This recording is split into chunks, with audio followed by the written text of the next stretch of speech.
Hi folks, you're with Tacitus today, your pushback channel, and thank you for joining this audio live stream.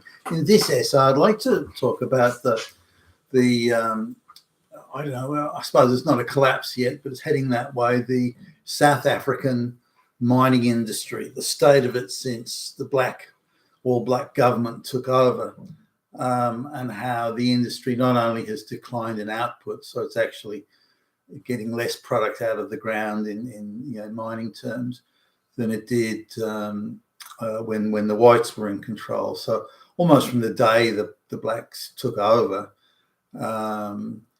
government, the mining industry in South Africa seemed to have gone on a permanent state of destabilization, reduced production, declining profitability, and all sorts of problems to do with mismanagement, industrial unrest, and so on. So just to give you some idea, in gold production terms, it just depends on whose numbers you look at, by the way. There's a bit of a variation depending on who you're looking at, but the gold production has decreased by something in the order of 85% since the black government took over. That's a decline of 85%, the amount of gold they get out of the ground. Now, I should add, over this time, the demand for gold has increased, and the price of gold has increased at a faster rate than it has for quite some time. In sort of just to give you some idea, in 1972, the price of gold was something in the order of $30 an ounce. Today it's like thousands of dollars per ounce. So gold has appreciated by well over 100 times since the early 1970s, which puts it on par with prime waterfront real estate and things like that in terms of an asset class that has appreciated it to that extent. Nonetheless, as the price of gold's gone up, demand's gone up, the production of gold out of South Africa has declined again, and not by a few percent or 10%, but by some in the order of 80 to 85% decline in production. I mean, it seems like inconceivable. Well, that can't be happening because demand for gold is increasing. So you'd think at least they'd be working to meet that demand and to supply gold into the world market. Now, at the same time, South Africa was one of the world's largest platinum producers, and for some time it was the world's largest platinum producer. But that's fallen off now, and whilst the demand for platinum has substantially increased, South Africa now produces something, again, depending on whose numbers you look at, something between 25 and 30% less platinum today than it did when the black government first took over. Now, the same could be said as well for another huge area of mining, diamonds. Now, South Africa was always, or for a long time, has been a big player in the world diamond market in terms of, again, digging diamonds out of the ground. And they were first the top diamond producer for must have been 100 years or close to it, and they're now the sixth. So they've dropped from first to sixth in terms of diamond production or diamond mining and output. So this will give you just sort of an idea as to how far the South African mining industry has fallen. So, and I'm not sure I can get my head around this because not only has there been decline and dysfunction at all levels, but no attempt from what I can see has the black government made any effort, or if effort has been made, it's been wholly unsuccessful to try and arrest this decline. And given how much wealth is available, if you just get your shit together here, given how much wealth is available, you'd think they'd be bending their minds and their efforts and their thoughts to making the mining sector the envy of the whole world. But no, in fact, they're going in the opposite direction. So what happened? Why did the mining thing fall to pieces? Well, it was seen as a massive centre and source of wealth by the incoming black government. So the corrupt practices from the black elite was almost started from day one. So you had the inside of the black insiders of the new incoming black government. They couldn't wait to get their hands on all this loot.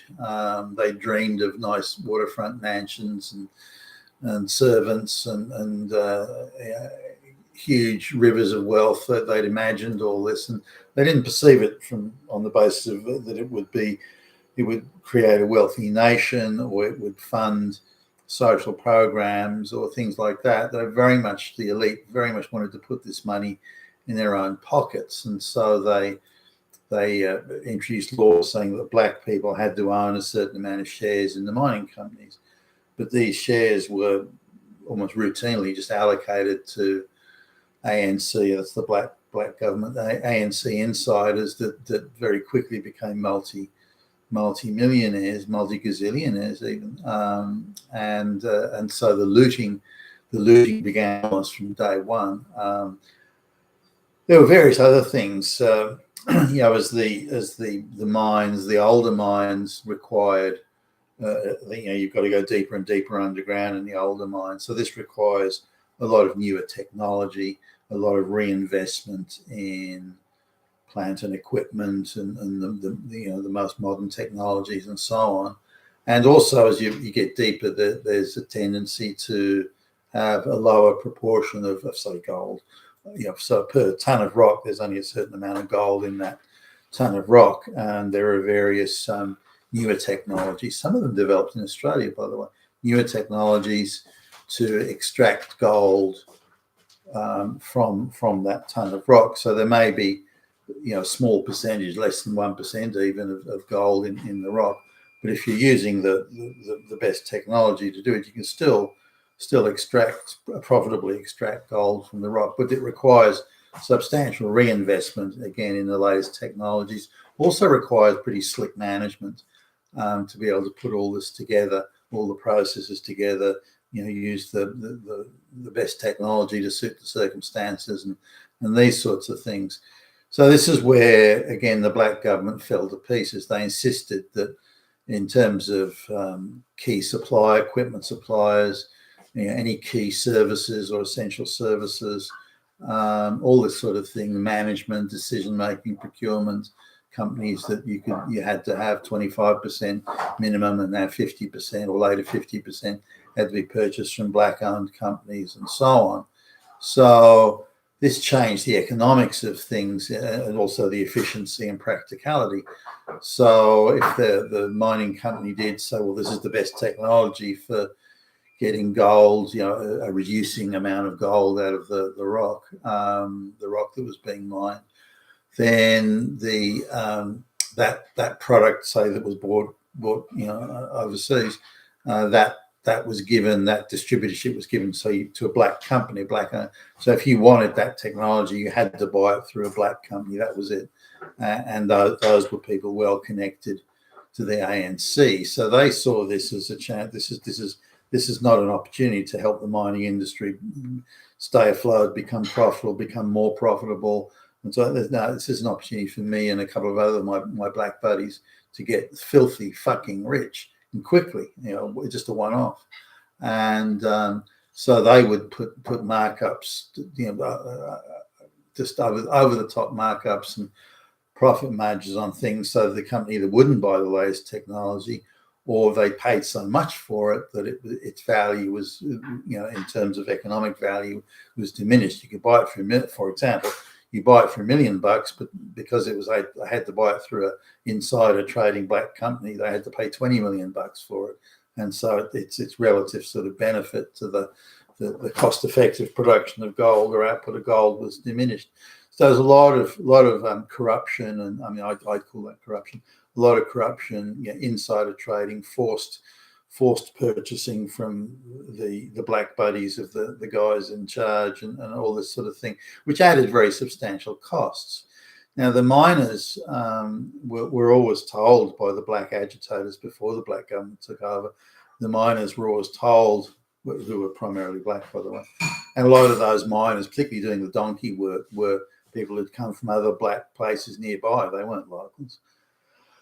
And so they were told constantly that you're being exploited by the evil white miners, and you deserve 10 times what you're getting paid, and this and that, and so on. So that when the black government took over, these miners, given they'd been stirred up and plied with all sorts of crazy Marxist propaganda, you said, well, okay, now our black brethren are in charge. We want these pay rises. We want all these benefits that you keep telling us we should have gotten. The white people were holding back from us.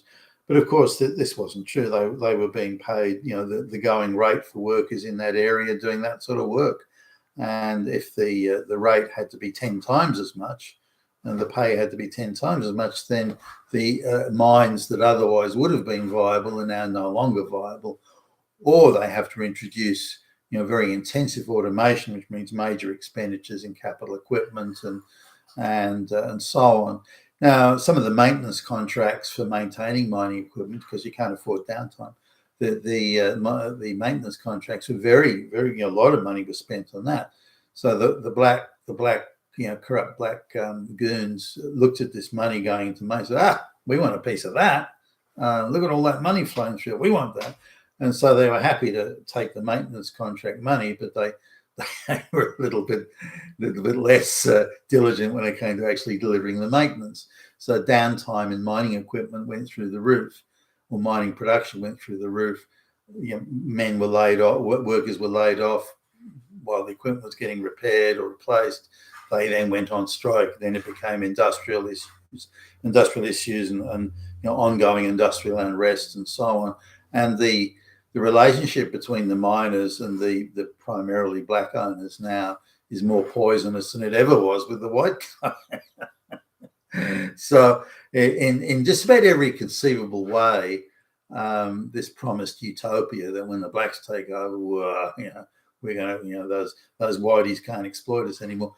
But it when it came down to it, they weren't being exploited, and the wealth of South Africa from mining, the wealth of South Africa was put into building things like infrastructure, things like railways and roads, and maintaining them and delivering various public services and social services and so on. Now mining, depending on which year you're looking at, mining contributed something between a quarter or 20 to 25% of the total South African economy when the white people were running a show, and this was, the wealth from mining was just huge by any standards. So, and also South Africa has other exports in mining, such as iron ore, for example.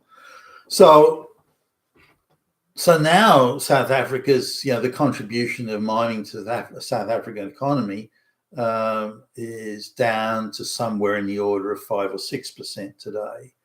Now, I don't fully understand all the ins and outs of this, and maybe as if a South African commentator, someone who's got better knowledge of the situation than me, maybe can post a comment or indeed add something to this commentary that I've done. But it seems inconceivable. Now, the corrective action, any white sort of government would take corrective action on this. Wow, look at all this wealth we're missing out. There's a boom in mining demand of gold and platinum and diamonds and so on. It's just, prices are going up, increased demand. We got to get a piece of this action, and we got to lift our game if we're going to take advantage of this, because we can have a lot of wealth can come in, and we can use that wealth to provide against things like social services and all that. But that's not the attitude. The black leaders coming in, they just decide to loot, steal. Anything that wasn't nailed down, they were stuffing in their pockets, and didn't give a fuck about tomorrow. And this is the outcome of that approach and that attitude. You've been with Tacitus today, your Pushback channel. Thank you for listening.